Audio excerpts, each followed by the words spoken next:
നമസ്കാരം മഹാരാജാസ്.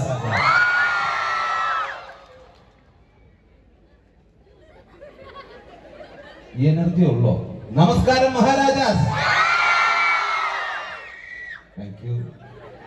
ഒരുപാട് വ്യക്തികളെ മഹാരഥന്മാരാക്കി ഉയർത്തിയ ഈ വിശിഷ്ട കലാലയത്തിൽ വരുവാനും പുതിയ അല്ലെങ്കിൽ വരാനിരിക്കുന്ന മഹാരഥന്മാരെയൊക്കെ നേരിട്ട് കാണുവാനും ഒക്കെ സാധിച്ചാൽ അതിയായ സന്തോഷമുണ്ട്, അഭിമാനമുണ്ട്. കാരണം ലോകത്ത് എവിടെ ചെന്നാലും അവിടെ ഒരു മഹാരാജാസുകാരനോ ഒരു മഹാരാജാസുകാരനോ ഉണ്ടായിരുന്നു.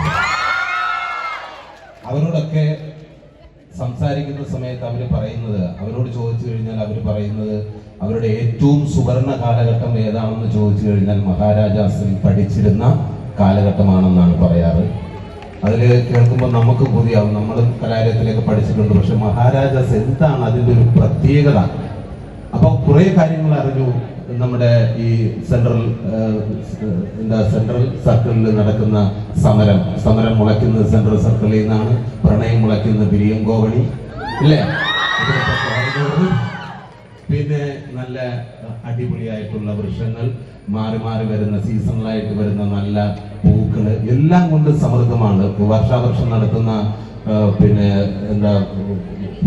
പഴയ പൂർവ്വ വിദ്യാർത്ഥി സംഗമം, അതിലെ മമ്മൂക്കയെ പോലുള്ള ലെജൻസുകളൊക്കെ വരിക, എല്ലാം കൊണ്ടും അഭിമാന നിമിഷമാണ്. അപ്പോൾ നമുക്കും ആഗ്രഹമാണ് ഇവിടെ എത്തണമെന്ന്. എന്തായാലും ആഗ്രഹിച്ചു, ഇവിടെ എത്തപ്പെട്ടു. ഒരുപാട് സന്തോഷമുണ്ട്.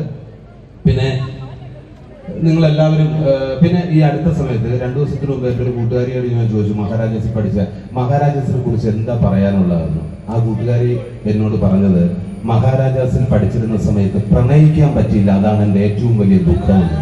അവർക്ക് പറ്റിയില്ല. എന്താണ് ഇതിൻ്റെ ഒരു വൈബ് എന്ന് അറിഞ്ഞാൽ കൊള്ളാവുന്നുണ്ട്. പ്രണയിക്കാൻ വേണ്ടിയിട്ടല്ല, PG കഴിയുമെങ്കിൽ നിങ്ങൾ സഹകരിച്ചാൽ ഞാനും ഒരു അഡ്മിഷൻ എടുക്കാം.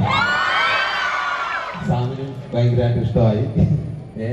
അല്ല, പ്രണയിക്കാൻ വേണ്ടിയിട്ടല്ല കേട്ടോ, ഇത് എന്താ വൈബ് എന്ന് മനസ്സിലാക്കാൻ വേണ്ടിയിട്ടാണ്. മനസ്സിലായില്ല?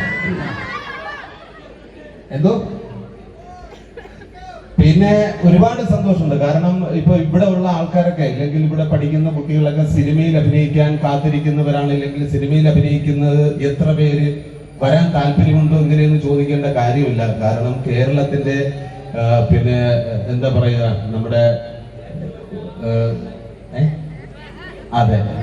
പൂന ഫിലിം ഇൻസ്റ്റിറ്റ്യൂട്ട് ആണ് നമ്മുടെ ഈ ക്യാമ്പസ് എന്ന് ഞാൻ മനസ്സിലാക്കുന്നു.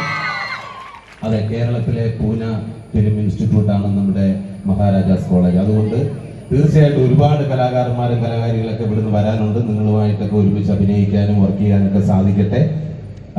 പിന്നെ സിനിമയെ അത്തരത്തിൽ നോക്കിക്കാണുന്ന ആൾക്കാരാണ് നിങ്ങൾ ഓരോരുത്തരും. അതുകൊണ്ട് തന്നെ നമ്മുടെ പുതിയ സിനിമ തെക്ക് വടക്ക്, അത് ഒക്ടോബർ 4-ാം തീയതി റിലീസാകുകയാണ്. തീർച്ചയായിട്ടും നിങ്ങളത് കാണുക. ആ സിനിമ കണ്ടതിന് ശേഷം നിങ്ങൾ സംസാരിക്കും എന്നുള്ള കാര്യത്തിൽ നമുക്ക് വിശ്വാസമുണ്ട്. ഇത് ഹ്യൂമറിന്റെ പശ്ചാത്തലത്തിലാണ് ഈ സിനിമ പറഞ്ഞിരിക്കുന്നത്. ഒരു മ്യൂസിക്കൽ ട്രീറ്റ്മെന്റ് ആണ്. സാം നന്നായിട്ട് പണിയെടുത്ത് വെച്ചിരിക്കുന്ന ഒരു സിനിമയാണ്. അദ്ദേഹം പറഞ്ഞതുപോലെ അദ്ദേഹം ഒരുപാട് ഭാഷകളിൽ ചെയ്തിട്ടുണ്ടെങ്കിലും ഇത് വെയിറ്റിംഗ് ആയിട്ട് നിൽക്കുന്ന ഒരു സിനിമയാണ്. തീർച്ചയായിട്ടും അതൊരു നല്ല എക്സ്പീരിയൻസ് ആയിട്ട് മാറട്ടെ.